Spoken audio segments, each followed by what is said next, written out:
প্রিয় দর্শক, আসসালামু আলাইকুম এবং অশেষ শুভকামনা সবার জন্য। গত শুক্রবার শরীফ ওসমান হাদি যখন গুলিবিদ্ধ হলেন পুরানা পল্টনের বক্স কালভার্ট সড়কে, তার পরপর তাকে নেওয়া হয়েছিল ঢাকা মেডিকেল কলেজ হসপিটালে। তো সেখান থেকে পরিবারের ইচ্ছায় বা সিচুয়েশন অনুযায়ী তাকে পরে ট্রান্সফার করা হয়েছিল এভার কেয়ার হসপিটালে। এভার কেয়ার হসপিটাল হয়ে গত সোমবার অপরাহ্নে তাকে নেওয়া হয়েছিল একটি এয়ার অ্যাম্বুলেন্সে করে সিঙ্গাপুরে। আর তিনি সিঙ্গাপুরের জেনারেল হসপিটালে ভর্তি আছেন, সেটি আমরা জানি সোমবার থেকেই, এবং সেখানে তার চিকিৎসা চলছে। আর আমরা এখানে বাংলাদেশে বলতে গেলে পুরো বাংলাদেশ, শুধু অবিবাকশালীদের ছাড়া পুরো বাংলাদেশ হাদির সুস্থতা কামনা করছি এবং চাইছি তিনি বিপদমুক্ত হয়ে সুস্থ হয়ে আবার বাংলাদেশে ফিরে আসুন। তার জন্য আমরা দোয়া করছি। পুরো দেশের মানুষ উদ্বেগ উৎকণ্ঠার মধ্য দিয়ে আমাদের সময় পার করছি এবং যেভাবে সম্ভব আমরা তার সম্পর্কে আপডেটস জানবার চেষ্টা করছি। তো আজই দিনের বেলা দিন শেষে জানা গিয়েছিল যে হাদির মস্তিষ্কে রক্ত সঞ্চালনের বিষয়ে যে কিছু জটিলতা ছিল, সেই জটিলতা কমেনি, কিছুটা বেড়ে গিয়েছে। তো এটি নতুন করে উদ্বেগ উৎকণ্ঠার জন্ম দিয়েছিল। ভালো খবর আমরা আশা করছিলাম সেখানে পরিস্থিতি খারাপের দিকে যাচ্ছিল। আজ দিন শেষে এটি জানা গিয়েছিল। আর পরে আমরা জানতে পারলাম কিছুটা রাতের বেলা প্রধান উপদেষ্টার প্রেস সেক্রেটারি জনাব শফিকুল আলম, তিনি তার ভেরিফাইড ফেসবুক থেকে একটি পোস্ট দিয়েছেন। সেই পোস্টে তিনি আমাদের জানালেন হাদির সর্বশেষ শারীরিক অবস্থা। তো সেখানেও আমরা ভালো কিছু জানতে পারলাম না, আসলে আমাদের উৎকণ্ঠা আরও বেড়ে গিয়েছে। তো সেখানে তিনি পরিষ্কার করে জানালেন যে হাদির শারীরিক অবস্থা সংকটাপন্ন, খুবই সংকটাপন্ন। আর এই অবস্থা আমাদের প্রধান উপদেষ্টা ডক্টর ইউনুসকে সিঙ্গাপুর থেকে ফোনে জানিয়েছেন সিঙ্গাপুরের পররাষ্ট্রমন্ত্রী ভিভিয়ান বালাকৃষ্ণন। তো সিঙ্গাপুরের পররাষ্ট্রমন্ত্রী কিভাবে জানালেন? তো জানা গিয়েছে আজই দিনের বেলা কখনো মিস্টার ভিভিয়ান বালাকৃষ্ণন তিনি গিয়েছিলেন সেই জেনারেল হসপিটালে সিঙ্গাপুরের আমাদের হাদিকে দেখতে। তো তিনি হয়তো কোনোভাবে জানতে পেরেছিলেন যে বাংলাদেশে যে জুলাই বিপ্লব হয়েছে বা জুলাই অভ্যুত্থান, সেখানে হাদি একজন সম্মুখ সারির জুলাই যোদ্ধা। আর সেটি জেনেই তিনি হাদির ব্যাপারে আগ্রহী হয়েছেন এবং নিজ দায়িত্বে, সিঙ্গাপুরের মতো একটি অ্যাডভান্সড কান্ট্রির পররাষ্ট্রমন্ত্রী, তার অনেক ব্যস্ত থাকবার কথা। তো সব ব্যস্ততাকে এক পাশে রেখে তিনি হসপিটালে ছুটে গেলেন হাদিকে দেখতে এবং তিনি নিজের চোখে হাদির অবস্থা দেখলেন।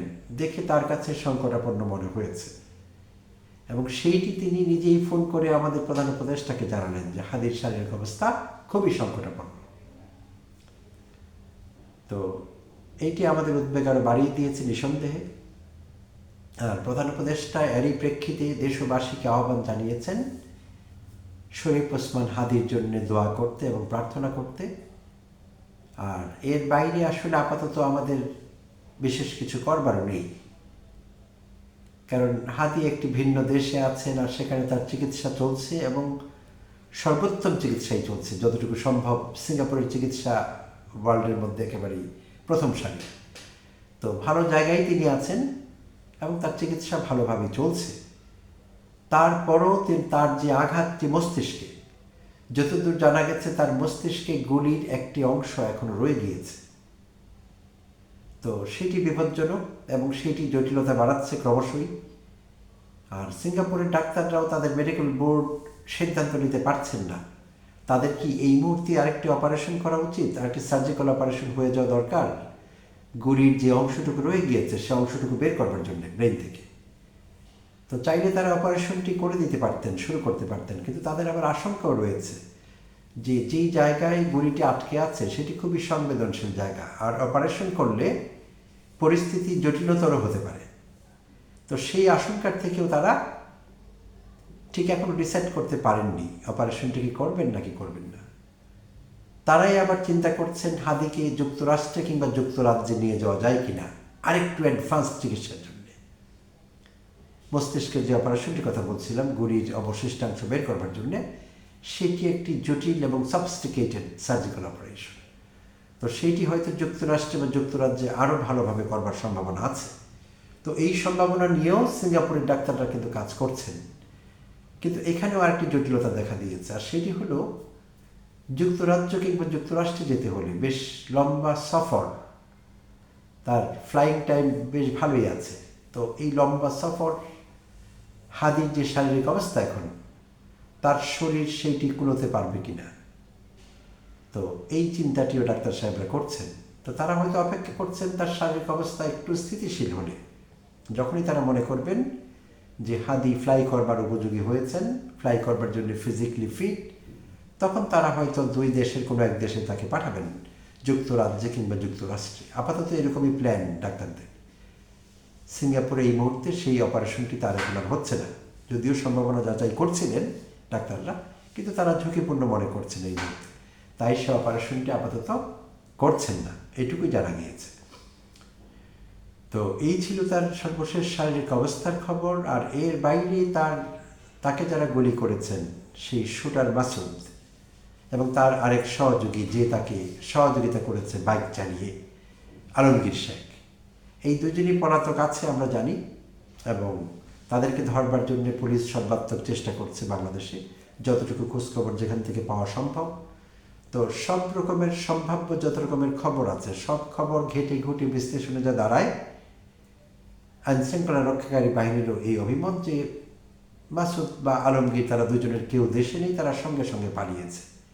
ময়মনসিং সীমান্ত দিয়ে তারা পগারপাড় সীমান্তের ওপারে ভারতে আশ্রয় নিয়েছে। এবং শুধু তাই না, আমরা আরও কিছু খবর জানতে পারলাম যে আওয়ামী বাকশালী সেই টাকা পাচারকারী, সেই দৈত্য, সেই দানব জাহাঙ্গীর কবির নানক, মুজিব কোট গায়ে দিয়ে বড় বড় কথা বলতেন, সেই দুর্বৃত্ত সীমান্তের ওপারে এই দুজন শুটারকে, মাসুদ এবং আলমগীর, আশ্রয় দিচ্ছেন। থাকা খাওয়া থেকে শুরু করে সিম কিনে দেওয়া, অন্যান্য যত রকমের সাপোর্ট দেবার আছে, এই জাহাঙ্গীর কবির নানক তাদেরকে সেই সাপোর্ট দিচ্ছেন। এই খবর আমরা আগেই পেয়েছিলাম, তা প্রিয় দর্শক আপনারাও জানেন। তো এরই মধ্যে ঢাকার কেরানীগঞ্জ থেকে গ্রেপ্তার করা হয়েছে শুটার মাসুদের বাবা হুমায়ুন কবির এবং তার মা হাসি বেগমকে, এবং আজ তাদেরকে আদালতে সোপর্দ করা হয়েছিল ঢাকার মেট্রোপলিটন ম্যাজিস্ট্রেট আদালতে, এবং মেট্রোপলিটন ম্যাজিস্ট্রেটের খাস কামরায় তারা জবানবন্দি দিয়েছেন, মা বাবা দুজনেই। তো সেই জবানবন্দিতে তারা কিছু তথ্য দিয়েছেন, চাঞ্চল্যকর তথ্য। আর সেই তথ্যগুলো হলো যে এই দুজনকে পালিয়ে যেতে এই মা বাবা, শুটার মাসুদের মা বাবা, মাসুদ করিম ওরফে মাসুদ ওরফে দাউদ খান, তার নামটি বিশাল রাজকীয় নাম সেই শুটার মাসুদের। তো তার মা বাবা তারা দুজন কিভাবে পালিয়ে গেলেন, পালিয়ে যেতে সাহায্য করেছেন, তারা সব রকমের সহযোগিতা দিয়েছেন, তো সেই বিষয়ে মুখ খুলেছেন। তো আপাতত এইটুকুই জানা গেছে যে পালিয়ে যেতে সাহায্য করেছেন। কিভাবে করেছেন পুরো ডিটেইল এখনও আমরা জানি না। তো নতুন নতুন স্টোরিজ আনফোল্ড করছে, তা আমরা হয়তো কালকে পর্যন্ত আরও অনেক আপডেট পাবো এই বিষয়ে। আর অনেক ক্ষেত্রেই প্রচুর গুজব ছড়িয়ে পড়েছে, সমাজ মাধ্যমেও এই বিষয়ে প্রচুর গুজব দেখা যাচ্ছে। তো বেশিরভাগই গুজব বলবো। তো গুজব রটনাকারী একটি মহল আছে, তারা যে কোনো পরিস্থিতিতে গুজব রটাতে, ভিউ বাড়াবার জন্য তারা এগুলো করে থাকেন। তো এগুলো কোনো কনক্রিট খবর না। তো কাল পর্যন্ত আমরা হয়তো আরও কিছু কনক্রিট খবর পাবো এই বিষয়ে, বস্তুনিষ্ঠ খবর। তখন হয়তো জানা যাবে যে আসলে বিষয়টি কী, তারা এক্স্যাক্টলি কোথায় আছেন, বা সব কিছু কীভাবে ঘটলো। এখন পর্যন্ত যা জানা গিয়েছে সে তো গিয়েছে, কিন্তু সেটি যথেষ্ট না, তাদেরকে প্রসিকিউট করবার জন্য যথেষ্ট না সেটি। তো কালকে পর্যন্ত আরও আপডেটসের জন্য আমরা অপেক্ষা করব। সো নতুন কোনো আপডেট হলে আপনাদের সঙ্গে আবার দেখা হবে, কথা হবে। সেই পর্যন্ত সবাই ভালো থাকবেন, সুস্থ থাকবেন।